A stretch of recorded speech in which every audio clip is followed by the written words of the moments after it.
बिहार में वैज्ञानिकों की बड़ी कामयाबी, अब आई सीडलेस बेदाना लीची। बिहार के भागलपुर स्थित सबौर कृषि विश्वविद्यालय के वैज्ञानिकों ने लीची की दुनिया में बड़ा कमाल कर दिखाया। अब तैयार हुई है बीज रहित यानी सीडलेस बेदाना लीची। ये लीची न सिर्फ आकार में शाही लीची से बड़ी है, बल्कि पल्प भी ज्यादा और बीज बेहद छोटा है। विश्वविद्यालय के कुलपति डॉक्टर DR सिंह ने इसके लिए भारत सरकार को GIT टैग देने की सिफारिश भी भेजी है। वैज्ञानिकों का दावा है कि जब यह लीची बाजार में आएगी तो इसका निर्यात भी बड़े स्तर पर होगा। कृषि विज्ञान और किसान हित में ये उपलब्धि बिहार को नई पहचान दे सकती है।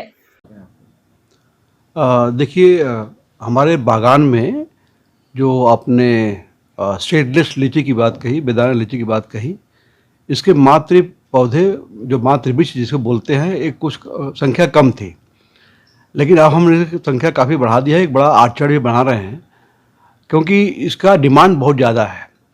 और डिमांड इसलिए ज़्यादा है कि इसका सीड बहुत पतला होता है और इसमें पल्प परसेंटेज बहुत ज़्यादा होता है।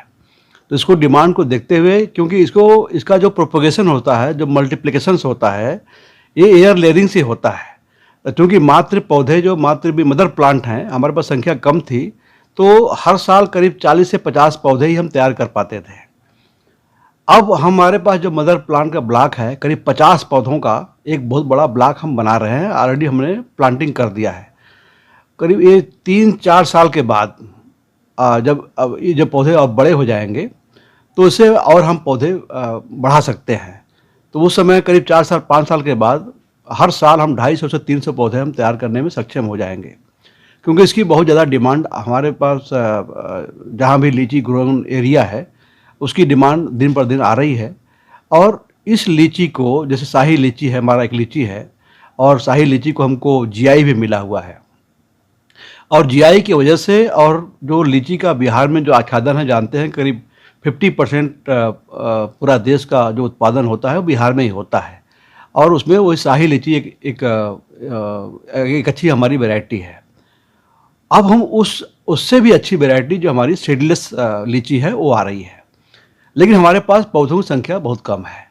इसलिए मेरा पूरा फोकस हमारे विश्वविद्यालय का ही रहा है कि कैसे अधिक से अधिक हम पौधे तैयार करें और अपना एक बड़ा बागान तैयार करें। तो उस सिलसिले में हम लोग करीब 50 पौधों का मात्र वृक्ष हमने बना लिया है। और जब ये पौधे 4-5 साल के जब हो जाएंगे तो उस पर और हम एयर लेयरिंग से पौधा तैयार कर सकते हैं। तो 250 से 300 पौधे हम 4-5 साल के बाद अपने बिहार के लोगों को देने में सक्षम होंगे। और एक समय ऐसा जब आएगा तब उसमें बेदाना भी यहाँ से, बिहार से एक्सपोर्ट होना शुरू हो जाएगा। ये हमारा बहुत बड़ा टारगेट है इसके लिए।